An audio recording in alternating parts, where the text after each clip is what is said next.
Ndeo, keke meta. So ihe m nwere ikwu taa, aha m bụ Ijeọma Kubue, okay? Onye na-ebutere unu nkụzi Igbo.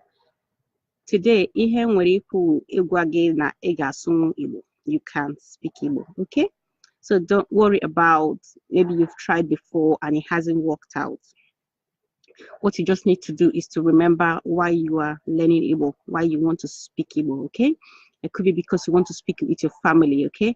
And you're learning it maybe because you want to be able to teach your children and you want to feel proud of yourself, identify with your heritage, all right?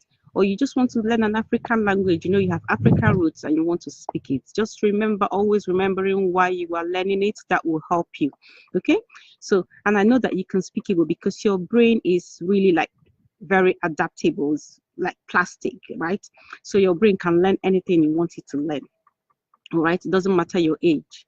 Okay, once you start doing something and you've done it often enough, your brain will just get the cue and then help you remember to do it more and more.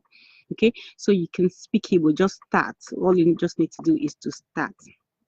All right, and I know you can because you've already done other things. You've already set other goals in your life that you've accomplished, no matter how little or how big. There are other things that you have set out to do maybe in this year that you have done, you have finished, and the other things you have done maybe in previous years. Okay, so the same way you did all those things, the same way I know that you can speak Igbo. Okay, so Igasun Igbo. Yeah, you can speak Igbo. Igasun Igbo. Okay, so I'm going to just seek it. Oh, Nasugu Igbo Kodi.